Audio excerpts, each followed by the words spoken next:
தொடங்கி இப்ப நிக்கிற களம், நான் தொடங்கிய அரசியல் தமிழ் தேச அரசியல். இது என் தேசம்.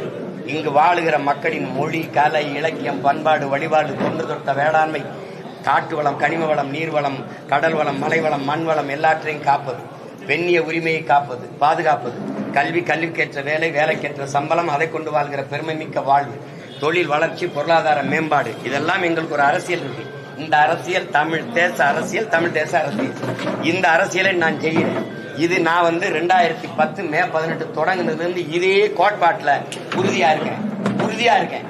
பெரியார், ஆமா, அது நான் வழி நடந்த பாதை, இது நான் வழி நடத்தும் பாதை. இந்த பாதையில தடுமாற்றம், இடர்மாற்றம் தான் என்று சொல்லி உருவாகி வந்த பாதை திராவிடன் தானே. பாண்டிச்சேரியில நீங்க நம்ம லோகையப்பனா இருக்கட்டும், இளங்கோவா இருக்கட்டும், எல்லாருமே உங்களுக்கு நண்பர்கள். அதான் நான் சொல்றேன், நான் ஏற்றுக்கொண்ட கொள்கைக்கு எதிராக என்னை பெற்ற தாய் தந்தையில இருந்தாலும் எதிரி தான். இதுல பெரியார் என்ன, சிறியார் என்ன? உங்க மண்ண தானே பிறந்தார் புரட்சி பாவலர். தாயை பழித்தவனை யார் தடுத்தாலும் விடாது, தமிழை பழித்தவனை தாயை தடுத்தாலும் விடாதேங்கிறாரு. தமிழை சனியன், காட்டுமிராண்டி மொழி என்று சொன்னவரை என்ன செய்யலாம் நீங்க சொல்லுங்க.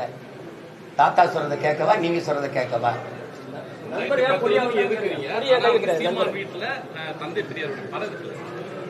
அது இருந்துட்டு போகுது. நான் வந்த விடையாளம்னு தெரியணும்ல என் பிள்ளைக்கு.